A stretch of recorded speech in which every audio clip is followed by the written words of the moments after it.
അസ്സലാമു അലൈക്കും വറഹ്മത്തുള്ളാഹി വബറകാതുഹു. സ്നേഹബഹുമാനം നിറഞ്ഞ മുഅ്മിനീങ്ങളെ, ഇന്ന് നമ്മൾ പരിചയപ്പെടുന്നത് പ്രത്യേകിച്ച് നമ്മുടെ വീട്ടിൽ ബറക്കത്തുണ്ടാകുന്ന കുറച്ച് കാര്യങ്ങളുണ്ട്. അല്ലാഹുവിന്റെ റസൂൽ മുത്തുനബി മുഹമ്മദ് മുസ്തഫ സല്ലല്ലാഹു അലൈഹി വസല്ലമ തങ്ങൾ പറയുകയാണ് സ്വഹാബാക്കളോട്, സ്വഹാബിമാരേ, നിങ്ങളുടെ കുടുംബത്തിൽ ബറക്കത്തുണ്ടാവണോ? നിങ്ങളുടെ ജീവിതത്തില്, നിങ്ങളുടെ തൊഴിലില്, നിങ്ങളുടെ കുടുംബത്തില്, നിങ്ങളുടെ വാഹനത്തില്, നിങ്ങളുടെ മക്കളിൽ ബറക്കത്തുണ്ടാവണോ? അല്ലാഹുവിന്റെ ഐശ്വര്യം ഉണ്ടാവണോ?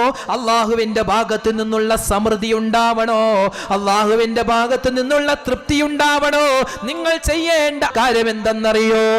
ഭക്ഷണം കൊടുക്കുക എന്നതാണ്.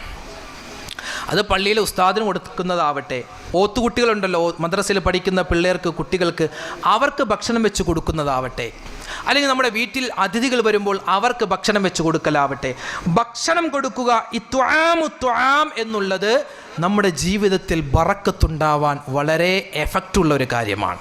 ഇപ്പോൾ ഭക്ഷണം കൊടുക്കുക എന്നുള്ളത് നമ്മുടെ വീട്ടിൽ വരുന്ന കുടുംബാദികൾ ആർക്ക്, ഇനി എൻ്റെ ഉമ്മമാരുണ്ടല്ലോ അല്ലേ, ഉമ്മമാരാണ് നമ്മുടെ വീട്ടിലെ എല്ലാ വിധത്തിലുള്ള ഭക്ഷണങ്ങളും ഉണ്ടാക്കുന്നത്. ചിലപ്പോൾ ഭർത്താക്കന്മാരെ സഹായിക്കാനുണ്ടാവും. ആ ഉമ്മമാർക്ക് കിട്ടുന്ന ഒരു കാര്യമാണ് എന്താ? അവരുടെ ജീവിതത്തിൽ അല്ലാഹു ബറക്കത്ത് നൽകും. എങ്ങനെ?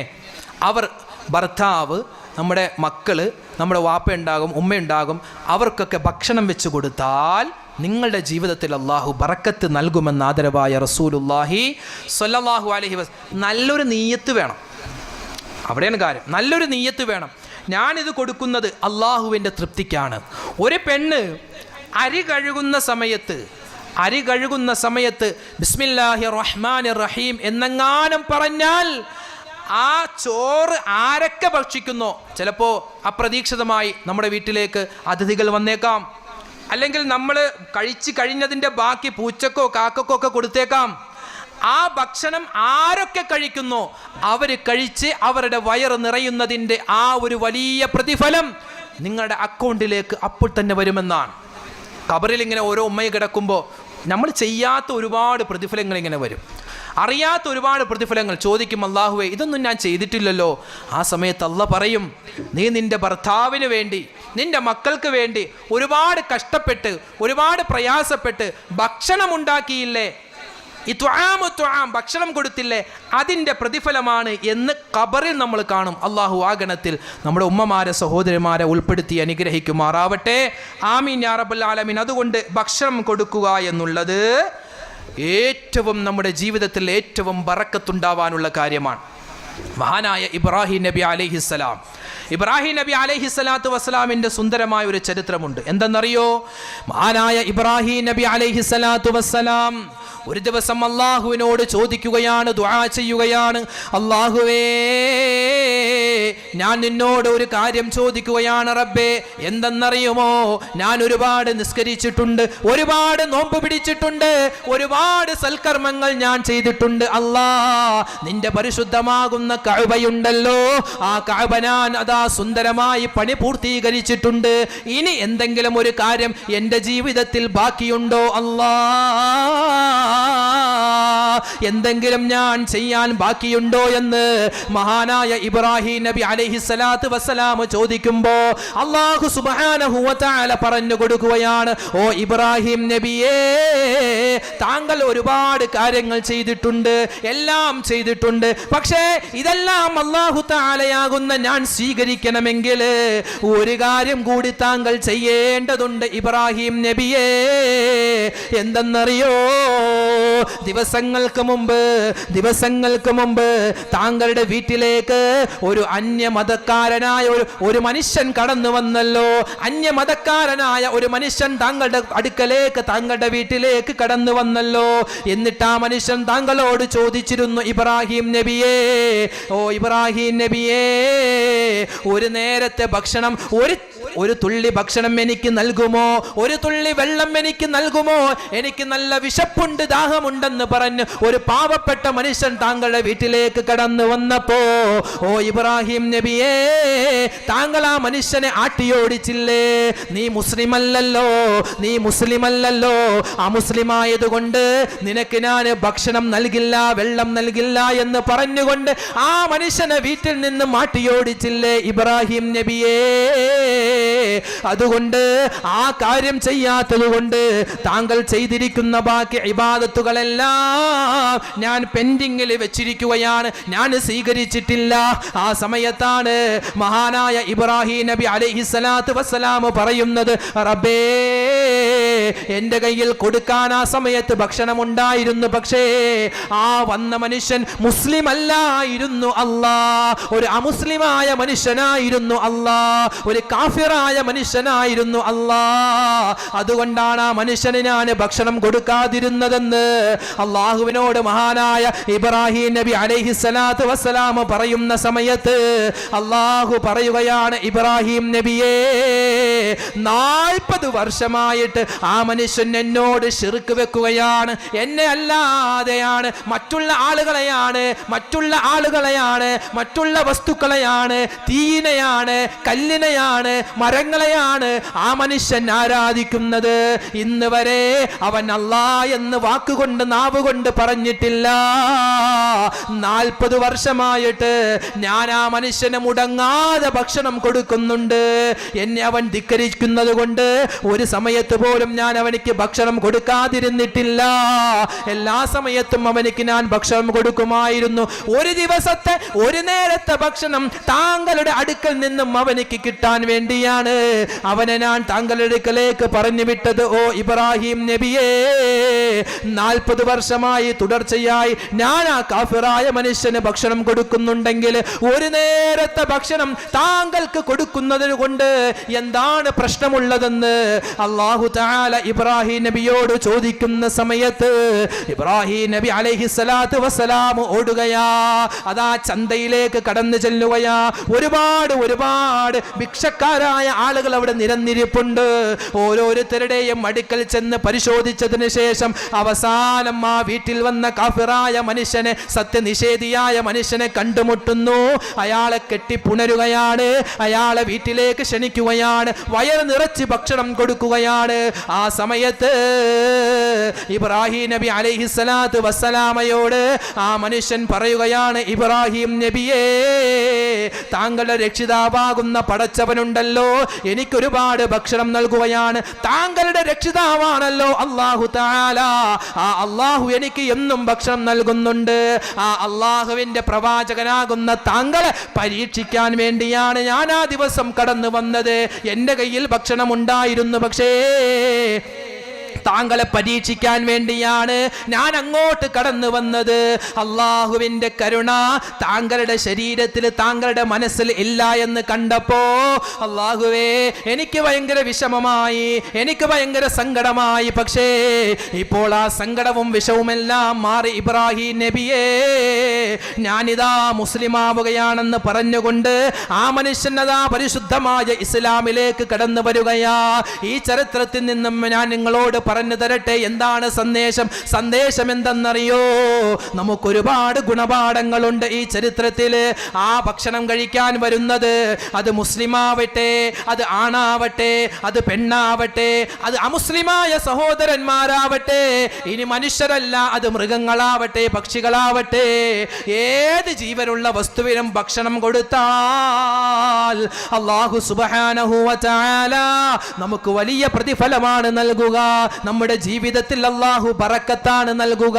നമ്മുടെ വീട്ടിലേക്ക് കടന്നു വരുന്ന പൂച്ചയുണ്ടല്ലോ, അല്ലെ, പൂച്ചയുണ്ടാകും, കാക്കയുണ്ടാകും. അല്ലാഹുവിന്റെ ഹബീബ് സല്ലല്ലാഹു അലൈഹി വസല്ലമ തങ്ങൾ പറയുകയാണ്, നബി തങ്ങൾ പറയുകയാണ്, വളരെയധികം പ്രതീക്ഷകൾ വെച്ചുകൊണ്ടാണ് നമ്മൾ ഭക്ഷണം കഴിക്കുമ്പോൾ നമ്മുടെ അടുക്കലേക്ക് പൂച്ചയും കാക്കയൊക്കെ വരുന്നത്.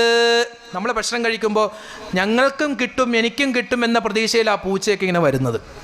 ആ സമയത്ത് ആട്ടി ഓടിച്ചാൽ, ആ പ്രതീക്ഷയോടുകൂടി വന്ന പൂച്ചയെ ആട്ടി ഓടിച്ചാൽ വളരെയധികം പ്രതീക്ഷയോടുകൂടിയാണ് നമ്മൾ എവിടെ പോകുന്നത്? ആഖിറത്തിൽ പോകുന്നത്. അല്ല എനിക്ക് കരുണ ചെയ്യും, അല്ല എനിക്ക് സ്വർഗം നൽകുമെന്നൊക്കെ വളരെ പ്രതീക്ഷയോടുകൂടിയാണ് നമ്മൾ എവിടെ ചെല്ലുന്നത്? ആഖിറത്തിൽ ചെല്ലുന്നു. ആ സമയത്ത് അല്ലാഹു തആല ആട്ടി ഓടിക്കുമെന്നാണ്. അല്ലാഹു നമ്മളെ കാക്കുമാറാവട്ടെ. അതുകൊണ്ട് കഴിച്ചതിൻ്റെ ബാക്കി എച്ചിൽ കൊടുക്കാനല്ല, പൂച്ചയെ അല്ലാഹു സൃഷ്ടിച്ചത് എച്ചിൽ തിന്നാൻ വേണ്ടിയൊന്നുമല്ല, നല്ല ഭക്ഷണം കഴിക്കാൻ വേണ്ടിയാണ്. അപ്പോൾ കഴിയുമെങ്കിൽ എന്ത് ചെയ്യുക? നമ്മൾ കഴിക്കുന്നതിൻ്റെ ഒരു ചിക്കൻ പീസോ അല്ലെങ്കിൽ ഒരു മീൻ്റെ പീസോ അങ്ങോട്ട് കൊടുത്തേക്കുക. അതിന് പ്രതിഫലമാണ്. ചില പൂച്ചകളുണ്ട്, എടങ്ങേറാക്കും. എടങ്ങേറാക്കും, അതിനെ കൈകാര്യം തന്നെ ചെയ്യുക. പക്ഷേ എല്ലാ പൂച്ചകളും അങ്ങനെയാണെന്ന് വിചാരിക്കരുത്. കാരണം അള്ളാൻ്റെ റസൂല പറഞ്ഞത് എല്ലാ ജീവികളും തസ്ബീഹ് ചൊല്ലുകയാണ്, എല്ലാ ജീവികളും തസ്ബീഹ് ചൊല്ലുകയാണ്. അതുകൊണ്ട് ആ തസ്ബീഹ് ചൊല്ലുന്ന നാവുമായി വരുന്ന ആ ജീവികളെ നിങ്ങൾ ആട്ടിയോടിക്കരുതേ എന്ന് ആദരവായ റസൂലുള്ളാഹി സ്വല്ലല്ലാഹു അലൈഹി വസല്ലം. അപ്പോൾ ഭക്ഷണം കൊടുക്കൽ എന്തുണ്ടാക്കും? നമ്മുടെ ജീവിതത്തിൽ ബറക്കത്തുണ്ടാക്കും. പ്രത്യേകിച്ച് നോമ്പ് തുറ. വീട്ടിലേക്ക് ഉസ്താദുമാരെ വിളിച്ച് ഭക്ഷണം കൊടുക്കുന്ന ആളുകളുണ്ടാവും, അല്ലെങ്കിൽ ഇങ്ങോട്ട് പള്ളിയിലേക്ക് എത്തിച്ചു കൊടുക്കുന്ന ആളുകളുണ്ടാകും. ആ സമയത്തൊക്കെ എൻ്റെ ഉമ്മമാർ ഭക്ഷണം ഉണ്ടാക്കുമ്പോൾ പ്രത്യേകം ശ്രദ്ധിക്കുക, നല്ലൊരു നീയത്ത് വെക്കുക. അള്ളാഹുവേ, എൻ്റെ ജീവിതത്തിൽ ബറക്കത്തുണ്ടാവണം, ഇതുപോലെ നല്ല സുഭിക്ഷമായ ഭക്ഷണം എനിക്ക് സ്വർഗത്തിലും കിട്ടണം എന്ന നല്ല നീയത്തിൽ നമ്മൾ ആ ഭക്ഷണം ഉണ്ടാക്കി കൊടുത്താൽ അള്ളാഹു നമ്മുടെ ജീവിതത്തിൽ ബറക്കത്ത് നൽകും. അള്ളാഹു നൽകുമാറാവട്ടെ. ആമീൻ ബിറഹ്മതിക യാ അർഹമർ റഹീമീൻ. ഒരു കാര്യം കൂടി പറയാം, എന്തെന്നറിയോ?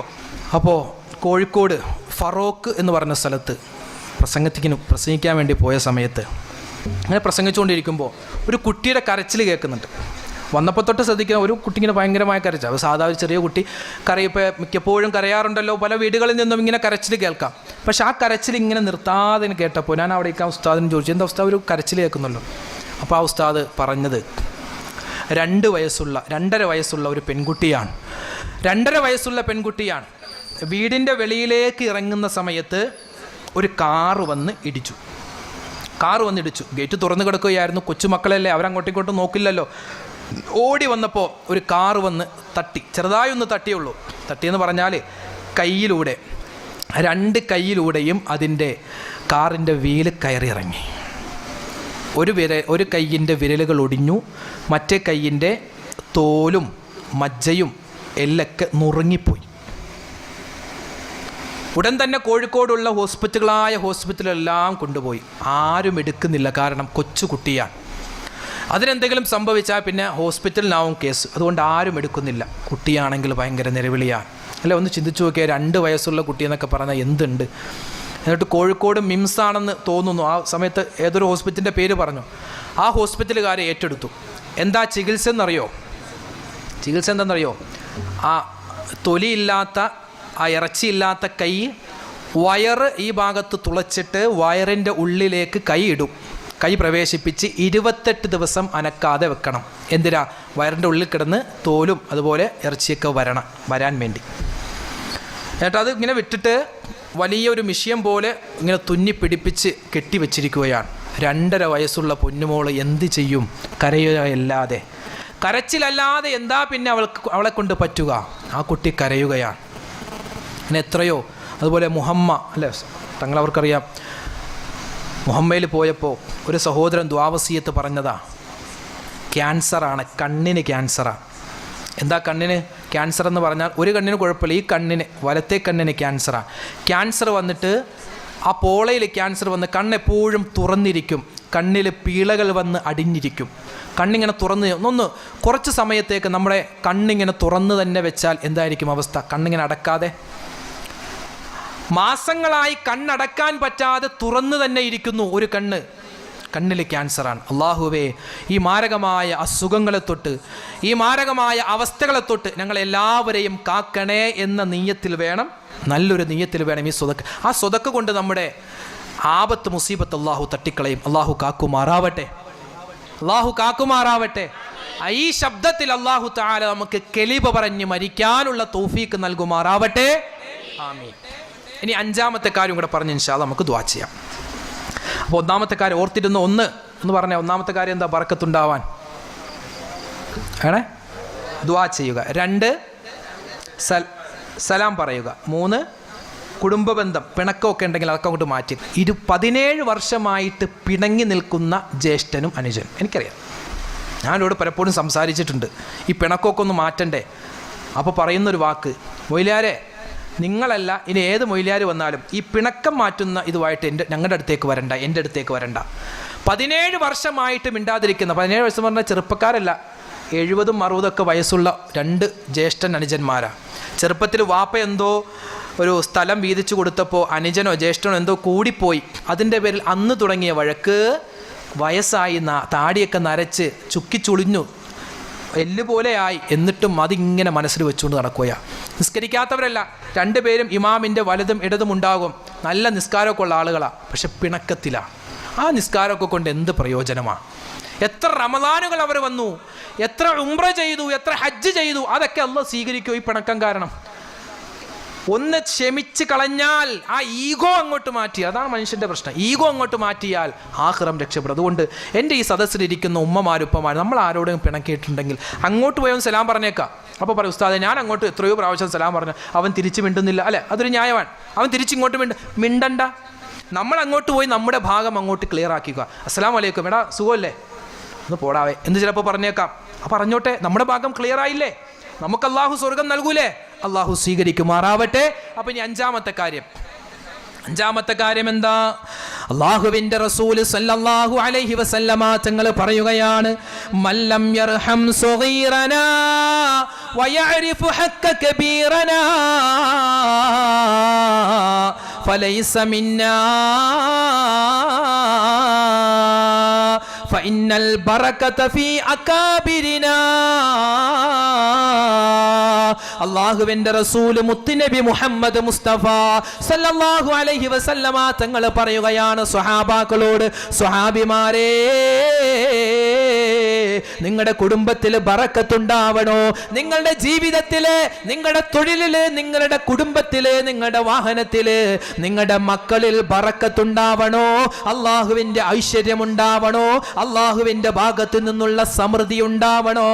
അല്ലാഹുവിൻ്റെ ഭാഗത്ത് നിന്നുള്ള തൃപ്തി ഉണ്ടാവണോ? നിങ്ങൾ ചെയ്യേണ്ട അഞ്ചാമത്തെ കാര്യം എന്തെന്നറിയോ? മല്ലം യർഹം സഗീറനാ.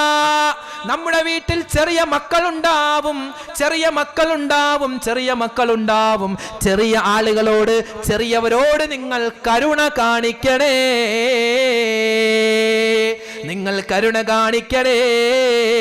ജ്യേഷ്ഠനെ സംബന്ധിച്ചിടത്തോളം അനിയൻ മക്കളുടെ സ്ഥാനത്താൻ. ജ്യേഷ്ഠത്തിയെ സംബന്ധിച്ചിടത്തോളം അവൾ ഉമ്മയുടെ സ്ഥാനത്താണ്, ജ്യേഷ്ഠനാകുന്നത് വാപ്പയുടെ സ്ഥാനത്താണ്.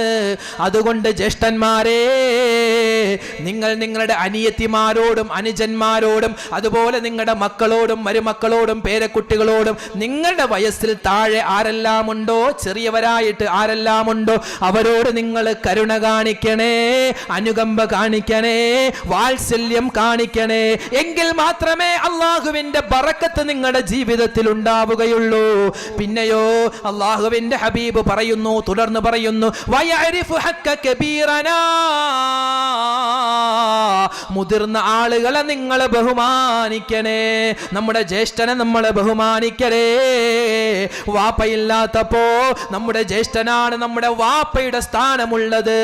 അതുപോലെ തന്നെ നമ്മുടെ ജ്യേഷ്ഠത്തി ഉണ്ടാകും, നമ്മുടെ പെങ്ങളുണ്ടാകും, മൂത്ത പെങ്ങളുണ്ടാകും. ആ മൂത്ത പെങ്ങള് നമ്മുടെ ഉമ്മയുടെ സ്ഥാനത്താണ്. അതുകൊണ്ട് അവരെയും നിങ്ങൾ ബഹുമാനിക്കണേ. സഹോദരന്മാര് പരസ്പരം ബഹുമാനിക്കണേ. വീട്ടിൽ നമ്മുടെ വയസ്സായ ഉമ്മയുണ്ടാകും, വാപ്പയുണ്ടാകും, അതുപോലെ അമ്മോശനുണ്ടാകും, അമ്മോശയുണ്ടാകും. അവരോടൊക്കെ നിങ്ങൾ കരുണ കാണിക്കണേ. അവരുടെ ഹക്കുകൾ നിങ്ങൾ വകവെച്ച് കൊടുക്കണേ എന്ന് മുത്തുനബി മുഹമ്മദ് മുസ്തഫ സല്ലല്ലാഹു അലൈഹി വസല്ലമ തങ്ങൾ പറയുകയാ. അങ്ങനെ ചെറിയ ആളുകളോട് കരുണ കാണിക്കുകയും വലിയ ആളുകളെ ബഹുമാനിക്കുകയും ചെയ്താൽ മാത്രമേ അല്ലാഹു നമ്മുടെ ജീവിതത്തിൽ ബറക്കത്ത് നൽകുകയുള്ളൂ. എന്നിട്ട് മുത്ത് റസൂൽ പറയുന്നു, ഫഇന്നൽ ബറകത ഫീ അകാബിരിനാ. മുതിർന്ന ആളുകളെ ബഹുമാനിക്കൽ കൊണ്ടാണ്, പാവപ്പെട്ടവരെ ബഹുമാനിക്കൽ കൊണ്ടാണ്, ചെറിയവരോട് കരുണ കാണിക്കൽ കൊണ്ടാണ്, അനാഥകളോടും അഗതികളോടും വിധവകളോടും കുട്ടികളോടും കരുണ കാണിച്ചാൽ മാത്രമേ നിങ്ങൾക്ക് അല്ലാഹുവിൻ്റെ ബറക്കത്ത് ഉണ്ടാകൂ എന്ന് മുത്തുനബി മുഹമ്മദ് മുസ്തഫ. എൻ്റെ മകളുടെ കല്യാണം വന്നു. ഞാൻ എല്ലാവരോടും പറഞ്ഞു, എൻ്റെ അളിയന്മാർ, എൻ്റെ ജ്യേഷ്ഠന്മാർ എല്ലാവരെയും വിളിച്ചു. വീട്ടിൽ വിളിച്ചിട്ട് ഒരു യോഗമല്ല, ഒരു മുഷാവറ. ഇന്ന സ്ഥലത്ത് നിന്ന് എൻ്റെ മോക്കൊരു കല്യാണം വന്നിട്ടുണ്ട്, അപ്പോൾ പാർട്ടി അങ്ങനെയാണ് ഇങ്ങനെയാണെന്നൊക്കെ അവരോടിങ്ങനെ അഭിപ്രായം ചോദിക്കുക. എല്ലാവരും പറയാം കുഴപ്പമില്ലെന്ന്. ആ വീട്ടിൽ ഒരു മുറിയിൽ വയസ്സായ ഉമ്മയുണ്ട്, വയസ്സായ വാപ്പയുണ്ട്. ഇവരോടൊരൊറ്റ വാക്ക് പോലും പറഞ്ഞില്ല. എങ്കിൽ മനസ്സിരുത്തി ചിന്തിച്ചോ, നിൻ്റെ മകളുടെ ജീവിതത്തിൽ അല്ലാഹു ബറക്കത്ത് തരൂല. ആ ഉമ്മയോടും വാപ്പയോടും ചോദിക്കാത്ത ഒരൊറ്റ കാരണം വേറെ ഒന്നുമല്ല, കാരണം മുതിർന്ന ആളുകളെ ബഹുമാനിക്കുക, പ്രത്യേകിച്ച് വയസ്സായ ഉമ്മ വാപ്പ അവർ വീട്ടിലുണ്ടെങ്കിൽ, നമ്മുടെ വീട്ടിൽ എന്തെങ്കിലും ഒരു ഫംഗ്ഷൻ, നമ്മുടെ മകളുടെ കല്യാണം അല്ലെങ്കിൽ അത് നിശ്ചയം എന്തെങ്കിലും ഒരു ഫംഗ്ഷൻ നടന്നാൽ ചിലപ്പോൾ ഉമ്മക്ക് ചെവി കേൾക്കാൻ പറ്റൂല, വാപ്പക്ക് കണ്ണ് കാണാൻ പറ്റൂല, അതൊക്കെ ആയിരിക്കും. പക്ഷെ എന്നാലും അവരുടെ അടുക്കൽ ചെന്നിട്ട് പറയണം. എന്ത്? നേരിട്ട് സംസാരിക്കുമ്പോൾ എത്രമാത്രം നമ്മൾ സീരിയസ് ആയി പറയുമോ അതുപോലെ പറയണം. എന്ത് പറയണം? ഉമ്മ, ഫാത്തിമയുടെ കല്യാണമാണ്. ചിലപ്പോൾ ഉമ്മ ഓ എന്ന് കേൾപ്പിക്കും, ചെവി കേൾക്കാൻ പാടില്ലല്ലോ. പക്ഷെ എന്നാലും മനസ്സിരുത്തി അവിടെ ക്ഷമയോടെ പറയണം ഉമ്മാനോട്. എന്ത്? ഫാത്തിമയുടെ കല്യാണം വരാൻ പോയാണ് ചെറുക്കലിന്. ഉമ്മ പറയും അവിടെ ഒന്നും കെട്ടിക്കണ്ട എന്നൊന്നും പറയൂല. കാരണം വയസ്സായ ഉമ്മയാ, അവരൊന്നും അങ്ങനെ പറയൂല. അവർ ചിലപ്പോൾ ഒന്നും അത് കേട്ടിട്ടും മിണ്ടാതിരിക്കും. പക്ഷെ അവരുടെ മനസ്സിലുള്ളൊരു ദുആയുണ്ട്. അല്ലാ, എൻ്റെ കൊച്ചുമോളുടെ കല്യാണമാണ്, റബ്ബേ നീ ബറക്കത്താക്കണേ അല്ലാ, നീ ഖൈറിലാക്കണേ അല്ലാ എന്ന് ആ ഉമ്മയുടെയും വാപ്പയുടെയും ആ വയസ്സായ ആ പ്രായമായ ആ വൃദ്ധരായ ആ കാർന്നോന്മാരായ ആ ഉമ്മയുടെയും വാപ്പയുടെയും ഒരു ദുആ മതി നമ്മുടെ ജീവിതത്തിൽ രക്ഷപ്പെടാൻ, നമ്മുടെ മക്കളുടെ ജീവിതം രക്ഷപ്പെടാൻ. അതുകൊണ്ട് മനസ്സിലാക്കിക്കോ, ഉമ്മയെയും വാപ്പയെയും തള്ളി പറഞ്ഞിട്ട് എന്ത് കാര്യം ചെയ്താലും ഇവിടെ വിജയിക്കാൻ പോകുന്നില്ല. എത്രയോ ചെറുപ്പക്കാരാണ് ചെറുപ്രായത്തിൽ തന്നെ. ഞാൻ ജോലി ചെയ്യുന്ന എറണാകുളം ജില്ല. ഞാനൊക്കെ പലപ്പോഴും എനിക്ക് ലുഹറിന് പള്ളിയിലെത്തണം. ചിലപ്പോൾ 11:30 ആയിരിക്കും, നല്ല ബ്ലോക്കായിരിക്കും. കുണ്ടന്നൂരും തേവര ഭാഗത്ത് നല്ല ബ്ലോക്കാണ്. അങ്ങനെ ഇങ്ങനെ വളഞ്ഞൊക്കെ പോകും. എത്രയോ ബൈക്കിലാണ് പോയി ഇടിക്കുന്നത്. പക്ഷേ അൽഹംദുലില്ലാ ഒന്നും പറ്റിയിട്ടില്ല. വേറെ ഒന്നുമില്ല, ആ ഉമ്മയുടെ വാപ്പയുടെ ഒരു ദുആ, ആ ഒരു ഊതലാണ്. അതുകൊണ്ട് വാപ്പാനെ ഉമ്മാനെ അത് പവർഫുള്ളാണ്, വളരെ പവർഫുള്ളാണ്. അള്ളാഹു തആല നമ്മുടെ വാപ്പ ഉമ്മ അവരെ സ്നേഹിക്കുവാനും അവരെ ബഹുമാനിക്കുവാനും അള്ളാഹു നമുക്ക് തൗഫീക്ക് നൽകി അനുഗ്രഹിക്കുമാറാവട്ടെ. അതുകൊണ്ട് വാപ്പയോടും ഉമ്മയോ ഫൈനൽ ബറക്കത മഅ അകാബിരിന എന്ന് ആദരവായ റസൂലുള്ളാഹി സ്വല്ലല്ലാഹു അലൈഹി വസല്ലം. അപ്പോൾ അതുകൊണ്ട് നമ്മുടെ ജീവിതത്തിൽ ശ്രദ്ധിക്കേണ്ട കാര്യങ്ങളാണ് പറഞ്ഞത്. അള്ളാഹു കബൂൽ ചെയ്യുമാറാവട്ടെ, അള്ളാഹു സ്വീകരിക്കുമാറാവട്ടെ. ഒരൊറ്റ ചരിത്രം കൂടി പറയാം. മുത്തുനബി മുഹമ്മദ് മുസ്തഫ സല്ലല്ലാഹു അലൈഹി വസല്ലമ തങ്ങൾ പ്രായമായ ആളുകളെ വളരെ ബഹുമാനിച്ചിരുന്നു, പ്രത്യേകിച്ച് ഉമ്മമാരെ. നബി സല്ലല്ലാഹു അലൈഹി വസല്ലമ തങ്ങൾക്ക് പാല് കൊടുത്ത മഹദിയാരാ? മുലപ്പാൽ കൊടുത്ത മഹദിയാരാ? റഹ്മത്തുൽ ആലമീനായി ദൂതര് സനം കൊടുത്തിടമുണ്ട് ദിനം തന്നിലും അയ്യന്റെ മാതാ പിയന്താതെ പോതിൽ അറിന്തതെ ചിത്തിരെ മുത്ത് മുഖത്ത് സുവൈദത്തുല്ല സലാമിയ ബിണ്ട് ഈശലൂമിയ പണ്ട് കൊടുത്ത മുലപ്പാല് കുടിത്ത് മതിവരെ ഹലീമാബിയൊഴികെ രണ്ടാ. അള്ളാഹുവിന്റെ റസൂൽ മുത്തുനബി മുഹമ്മദ് മുസ്തഫ സല്ലല്ലാഹു അലൈഹി വസല്ലമ തങ്ങൾ വലിയ യുദ്ധത്തിന്റെ ചർച്ചകൾ ചെയ്യുകയായിരിക്കും മഹാന്മാരായ സ്വഹാബാക്കളോടൊപ്പം. വലിയ വലിയ ഗൗരവമുള്ള കാര്യങ്ങൾ ഇങ്ങനെ സംസാരിച്ചു കൊണ്ടിരിക്കുമ്പോ അള്ളാഹുവേ കടന്നു വരുന്നത് ആരെന്നറിയോ? മഹദിയായ വൃദ്ധയായ മഹദിയായ ഹലീമ ബീവി റളിയല്ലാഹു തആല അൻഹയാ. ഉമ്മയാണല്ലോ, പാല് കൊടുത്ത് വളർത്തിയ ഉമ്മയാണല്ലോ. അള്ളാഹുവിന്റെ ഹബീബ് സല്ലല്ലാഹു അലൈഹി വസല്ലമ തങ്ങള് ആ മഹദിയായ ഹലീമ ബീവി റളിയല്ലാഹു തആല അൻഹ കടന്നു വരുമ്പോ ഓടിച്ചെന്നുകൊണ്ട് ഒരു പെറ്റുമ്മാനെ എങ്ങനെയാണോ നോക്കുന്നത്, ഒരു പെറ്റുമ്മാനെ എങ്ങനെയാണോ സ്നേഹിക്കുന്നത്, ആ ഉമ്മയെ സ്നേഹിക്കുന്നത് പോലെ ചെന്ന് കെട്ടിപ്പിടിച്ചിട്ട് നെറ്റിയിൽ മുത്തം കൊടുത്തിട്ട് ആ ഉമ്മയതാ പതിയെ പള്ളിയിലേക്ക് കൊണ്ടുവന്നൊരു മൂലയിലിരുത്തും. എന്നിട്ട് ഉമ്മാക്ക് കുടിക്കാനുള്ളത് കൊടുക്കും. ഭക്ഷണം വല്ലതും വേണോ ഉമ്മ എന്ന് ചോദിച്ചുകൊണ്ട് മുത്തായ റസൂൽ അവർക്ക് വേണ്ട എല്ലാ കാര്യങ്ങളും ചെയ്തു കൊടുക്കുമായിരുന്നു. ആ സമയത്ത് സ്വഹാബാക്കളിൽ പല ആളുകളും പറയും, അല്ലാഹുവേ ഇത് മുത്തായ റസൂലിന്റെ ഒറിജിനൽ, മുത്തായ റസൂലിന്റെ പോറ്റുമ്മയാണല്ലോ, പെറ്റുമ്മയല്ല പോറ്റുമ്മയാണല്ലോ. ആ പെറ്റുമ്മയങ്ങാനം ഈ സന്ദർഭത്തിൽ ഉണ്ടായിരുന്നെങ്കിൽ മുത്തായ റസൂല് സല്ലല്ലാഹു അലൈഹി വസല്ലമ തങ്ങൾ 24 മണിക്കൂറും ആ ഉമ്മയെ തോളിൽ ചുമന്നുകൊണ്ട് നടക്കുമായിരുന്നല്ലോ. അത്രമാത്രം സ്നേഹമായിരുന്നു ഉമ്മമാർക്ക് മുത്തുനബിക്കുമുള്ളോടുള്ളത്, മുത്തുനബിക്ക് ഉമ്മമാരോടുള്ളത്. ഒരു ദിവസം സഹാബാക്കളോടൊപ്പം നബി സല്ലല്ലാഹു അലൈഹി വസല്ലമ തങ്ങൾ ഒരു യാത്ര പോകുന്ന സമയത്ത് അതാ അബവാ എന്ന് പറയുന്ന സ്ഥലത്തെത്തി. അബവാ എന്ന് പറയുന്ന സ്ഥലത്തെത്തിയപ്പോ കുറച്ച് മണ്ണുകൾ കൂട്ടിയിട്ടിരിക്കുന്ന സ്ഥലത്ത് അള്ളാഹുവിന്റെ ഹബീബ് ചെന്നിട്ട് അവിടെ ഇരിക്കുകയാ. അവിടെ ഇരുന്നു കൊണ്ട് കരയുകയാ, കരഞ്ഞുകൊണ്ട് ദുആ ചെയ്യുകയാ. മുത്തായ റസൂലിന്റെ കരച്ചിൽ കണ്ടപ്പോ കൂടെയുണ്ടായിരുന്ന സ്വഹാബാക്കളും കരഞ്ഞു പോവുകയാണ്. അള്ളാഹുവിന്റെ ഹബീബ് ചോദിച്ചു, സ്വഹാബത്തെ നിങ്ങൾ എന്താണ് ഇങ്ങനെ കരയുന്നത്? ആ സമയത്ത് അവർ പറഞ്ഞു, നബിയേ, താങ്കളുടെ കരച്ചിൽ കണ്ടതുകൊണ്ടാണ് ഞങ്ങളും കരയുന്നത്. ആ സമയത്ത് അല്ലാഹുവിന്റെ ഹബീബ് പറയുകയാ, സ്വഹാബാ, ഞാൻ കരയാൻ കാരണം എന്തെന്നറിയോ? എന്നെ പ്രസവിച്ച എൻ്റെ ഉമ്മയുണ്ടല്ലോ, എനിക്ക് ആദ്യമായി പാല് നൽകിയ എൻ്റെ ഉമ്മയുണ്ടല്ലോ, എന്നെ 9 മാസം വയറ്റിൽ ചുമന്ന എൻ്റെ ഉമ്മയുണ്ടല്ലോ, എൻ്റെ ഉമ്മ ആമിന ബീവിയുടെ ഖബറാണ് സ്വഹാബാ. ആ ഉമ്മാനെ ഓർത്തുകൊണ്ട് ആ ഉമ്മയുടെ സ്നേഹം എനിക്ക് കൂടുതൽ കിട്ടിയിട്ടില്ലല്ലോ സ്വഹാബാ. ആ ഉമ്മയെ കണ്ടെനിക്ക് കൊതി തീർന്നിട്ടില്ലല്ലോ സ്വഹാബാ. അതുകൊണ്ട് അത് ചിന്തിച്ചുകൊണ്ടാണ് ഞാൻ കരഞ്ഞതെന്ന് മുത്തുനബി മുഹമ്മദ് മുസ്തഫ സല്ലല്ലാഹു അലൈഹി വസല്ലമ തങ്ങൾ പറയുകയാ. അതുകൊണ്ട് എൻ്റെ ശബ്ദം കേൾക്കുന്ന ഉപ്പമാരോട്, ഉമ്മമാരോട്, ചെറുപ്പക്കാരികളോട്, ചെറുപ്പക്കാരന്മാരോട് പറയാനുള്ളത്, നമ്മുടെ ജീവിതത്തിൽ ബറക്കത്ത് വേണോ? അള്ളാഹു നമ്മുടെ ജീവിതത്തിൽ ബറക്കത്ത് നൽകണോ? നമ്മുടെ കച്ചവടത്തിൽ ബറക്കത്ത് വേണോ? നമ്മുടെ മക്കളിൽ ബറക്കത്ത് വേണോ? നമ്മുടെ വാഹനങ്ങളിൽ ബറക്കത്ത് വേണോ? നമ്മൾ ചെയ്യുന്ന ഇടപാടുകളിൽ, ഇടപെടലുകളിൽ ബറക്കത്ത് വേണോ? നമ്മുടെ ഉമ്മയുടെയും വാപ്പയുടെയും പൊരുത്തം വേണേ. അവരെ വേദനിപ്പിക്കുന്ന ഒരു വാക്ക് പോലും പറയരുതേ. വാപ്പാനെ തന്തയെന്ന് വിളിക്കല്ലേ, ഉമ്മാനെ തള്ളയെന്ന് വിളിക്കല്ലേ.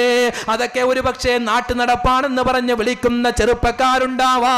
പൊന്നുമോനെ, തള്ള എന്ന് അല്ലെങ്കിൽ തന്ത എന്ന് വാപ്പയെയും ഉമ്മയെയും വിളിക്കുമ്പോ അത് കേട്ടുകൊണ്ടാ വാപ്പയും ഉമ്മയും പടച്ചവനെ എൻ്റെ മകൻ എങ്ങനെ വിളിച്ചല്ലോ എന്നെങ്ങാനും ചിന്തിച്ചു കഴിഞ്ഞാ നീ എത്ര വലിയ കഅബയുടെ മുകളിൽ കയറിയിട്ട് സുജൂദ് ചെയ്താലും, നീ എത്ര കണ്ട് നമസ്കരിച്ചാലും, നീ എത്ര തന്നെ നോമ്പ് പിടിച്ചാലും നിന്റെ ഒരു ഇബാദത്തും അല്ലാഹു സ്വീകരിക്കില്ല എന്ന് മുത്തുനബി മുഹമ്മദ് മുസ്തഫ. എഴുന്നേറ്റ്, എല്ലാവരും ഒന്ന് എഴുന്നേറ്റ്. الصلاة على النبي والسلام على الرسول الشفيع الأبتحي والحبيب العربي أنت تطلع بيننا في الكواكب كالبدور بل وأشرف منه يا سيدي خير النبي الصلاة على النبي والسلام على الرسول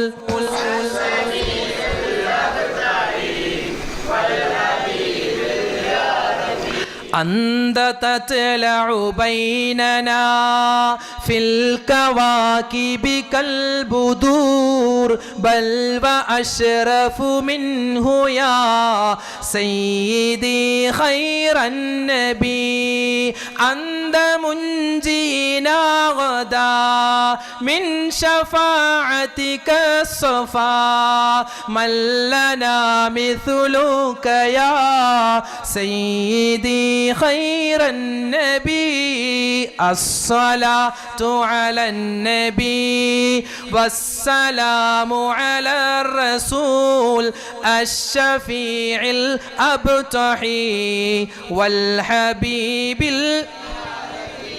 الشفاعة هب لنا في القيامة مشفقا وأهلنا إن ضاع يا سيدي خير النبي الصلاة على النبي والسلام على الرسول الشفيع الأبتحي والحبيب العربي. എല്ലാവരും കൈ ഇങ്ങനെ ഉയർത്തിപ്പിടിച്ചേ. ആരും മടിയിൽ ഇങ്ങനെ വെക്കണ്ട, വയറിലും വെക്കണ്ട. വയറ് കൈ വെക്കാനുള്ളതല്ല, ഭക്ഷണം കഴിക്കാനുള്ളതാണ്. കൈ ഇങ്ങനെ ഉയർത്തി. അൽഹംദുലില്ലാഹി റബ്ബിൽ ആലമീൻ. അല്ലാഹുമ്മ സ്വല്ലി അലാ സയ്യിദിനാ മുഹമ്മദിൻ വഅലാ ആലി സയ്യിദിനാ വമൗലാനാ മുഹമ്മദ്. അല്ലാഹുമ്മ അൻസിൽഹുൽ മഖ്അദൽ മുഖറബ ഇൻദക യൗമൽ ഖിയാമ. റബ്ബനാ ളലംനാ അൻഫുസനാ വഇൻ ലം തഗ്ഫിർ ലനാ വതർഹംനാ ലനകൂനന്ന മിനൽ ഖാസിരീൻ. അർഹമുർ റഹീമീനായ അല്ലാഹ്, ഞങ്ങളുടെ ഒരുമിച്ച് കൂടൽ നീ കബൂലാക്കണേ അല്ലാഹ്. ഞങ്ങളുടെ ദുആഇനെ നീ സ്വീകരിക്കണേ അല്ലാഹ്. അല്ലാഹുവേ പടച്ചവനെ, ഞങ്ങളോട് ഒരുപാട് പേര് ദുആ ചെയ്യാൻ പറഞ്ഞിട്ടുണ്ട്. ഒരുപാട് വിഷമങ്ങളുള്ളവർ, ഒരുപാട് സങ്കടങ്ങളുള്ളവർ, ഒരുപാട് ദുഃഖങ്ങളുള്ളവർ, എല്ലാവരുടെയും എല്ലാ സങ്കടങ്ങളും ദുഃഖങ്ങളും നീ മാറ്റണേ അല്ലാഹ്. അല്ലാഹുവേ മാരകമായ അസുഖങ്ങളെ തൊട്ട് കാക്കണേ അല്ലാഹ്. ക്യാൻസറിനെ തൊട്ട് കാക്കണേ അല്ലാഹ്. ബ്രെയിൻ ട്യൂമറിനെ തൊട്ട് കാക്കണേ അല്ലാഹ്. ആക്സിഡന്റുകളെ തൊട്ട് കാക്കണേ അല്ലാഹ്. പെട്ടെന്നുള്ള മരണങ്ങളെ തൊട്ട് കാക്കണേ അല്ലാഹ്. അപകട മരണങ്ങളെ തൊട്ട് കാക്കണേ അല്ലാഹ്. മോശമായ മരണങ്ങളെ തൊട്ട് കാക്കണേ അല്ലാഹ്. ഞങ്ങളുടെ മരണശേഷം ഞങ്ങളുടെ ശരീരം പോസ്റ്റ്മോർട്ടം ചെയ്യുന്ന അവസ്ഥയെ തൊട്ട് നീ കാക്കണേ അല്ലാഹ്. അല്ലാഹുവേ ഞങ്ങളുടെ മക്കളെ നീ അനുഗ്രഹിക്കണേ അല്ലാഹ്. ഒരുപാട് ഉമ്മമാര് ഉപ്പമാര് ദുആ ചെയ്യാൻ പറഞ്ഞിട്ടുണ്ട്.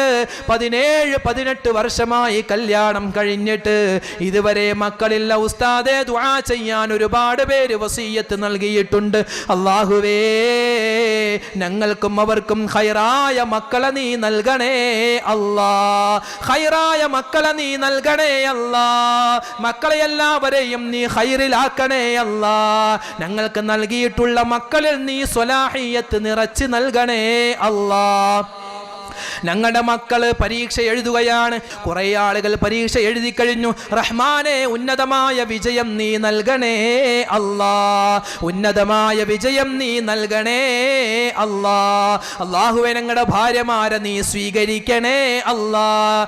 ഞങ്ങൾക്ക് വേണ്ടി ഒരുപാട് കഷ്ടപ്പെടുന്നവരാണ്. അവരുടെ ഖിദ്മത്തുകൾ നീ കബൂലാക്കണേ അല്ലാഹ്.